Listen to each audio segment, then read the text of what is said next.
Hello' friends, বিচিত্ৰ বাৰ্তালৈ পুনৰ সকলোকে স্বাগতম জনাইছোঁ। কেনে আছে ফ্ৰেণ্ডছ? সকলোৰে ভালেই নিশ্চয়। মই আজি আপোনালোকলৈ লৈ আহিছোঁ এটা বানানা কেক ৰেচিপি। চাই কেনেকুৱা পালে ভিডিঅ'টো মোক জনাব আৰু শেষত লাইক, কমেণ্ট আৰু শ্বেয়াৰ কৰিবলৈ নাপাহৰিব আৰু ছাবস্ক্ৰাইব কৰিব। কাষতে থকা বেল আইকনটো দবাই দিব যাতে আহিবলগীয়া ভিডিঅ'ৰ নটিফিকেশ্যনসমূহ পাই থাকে।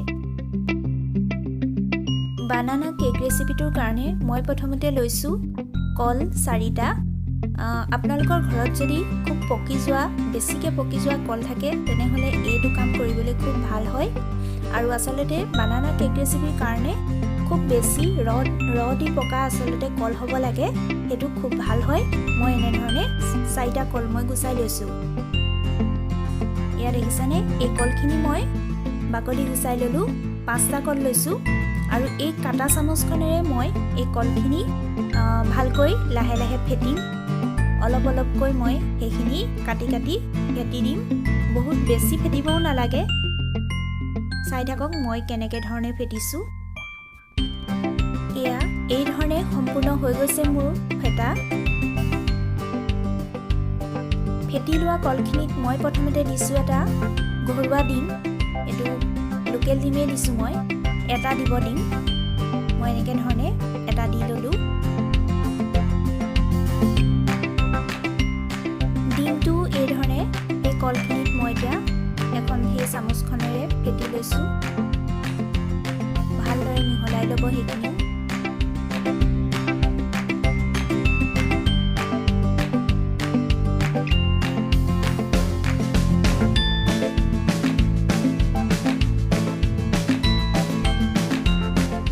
এতিয়া এই ফেটি লোৱা ডিমখিনিৰ সৈতে ইয়াত দিছোঁ মই এবাটি চেনি লৈছোঁ।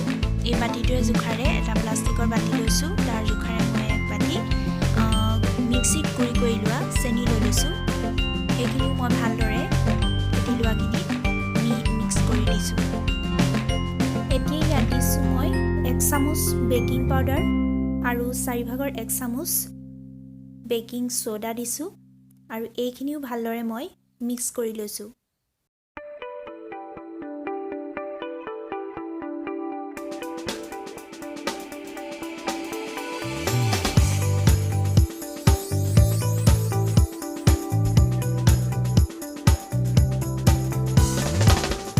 সম্পূৰ্ণ চেনিৰ মিশ্ৰণখিনি ফেটি হোৱাৰ পাছত মই দিছোঁ ইয়াত আটা 1 বাতি দিছোঁ প্ৰথমতে, আৰু দৰকাৰ হ'লত মই অকণমান বেছিকৈ আৰু অকণমান দি দিলোঁ শেষত। এতিয়া মই সেই আটাখিনিও ভালদৰে এনেকৈ ফেটি লৈছোঁ।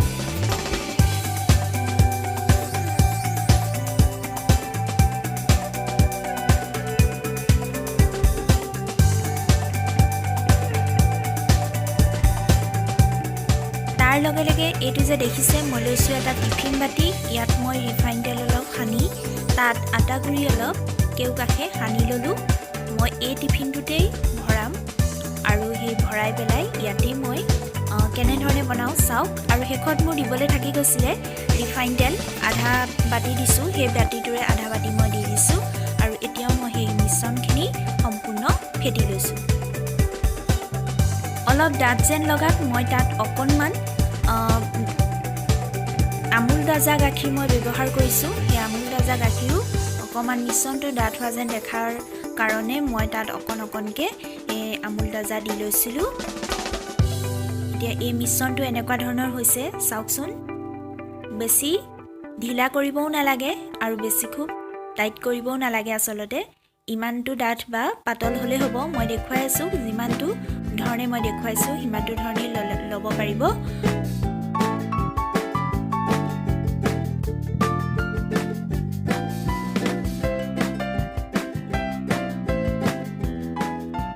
ফেটা হৈ গৈছে। এতিয়া মই সেইখিনি টিফিন বাতিটোত ভৰাই লৈছোঁ আৰু ভৰাই হোৱাৰ পিছত তেনেকৈ মই অলপ টুকুৰিয়াই দিছোঁ যাতে তাত কোনো এয়াৰ সোমাই নাথাকে।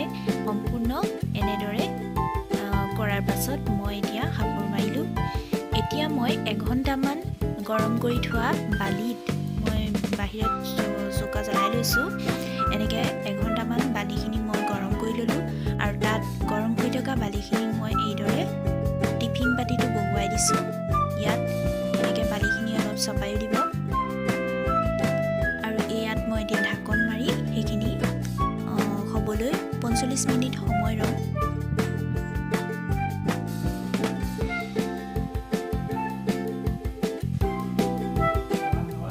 এতিয়া ঢাকনখন দিয়াৰ পাছত ইয়াত এটা গধুৰ বস্তু উঠাই দিছোঁ, যাতে হাৱাটো ওলাই নাযায় সোনকালে।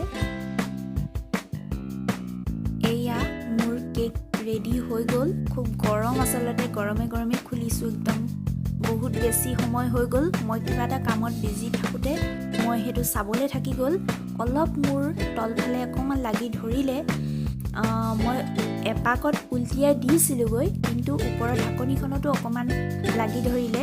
মোৰ এটা কথাই ভুল হ'ল যে মই ওপৰত অলপ ৰিফাইন তেল ঢাকনখনত লগাই ল'ব লাগিছিল, কিন্তু আপোনালোকে বনালে তেনেদৰে লগাই ল'বচোন। এয়া চাওক, খুব কোমল হৈছে, আচলতে খাবলৈ কিন্তু বহুত টেষ্টি হৈছে। যদিও ডখৰ লাগি ধৰিছিলে, কিন্তু ভিতৰখিনি এয়া চাওক খুব কোমল হৈছে, আৰু তলফালে অকণমান জ্বলিলে হ'লেও কিন্তু বস্তুটো বহুত ভাল হৈছিলে খাবলৈ।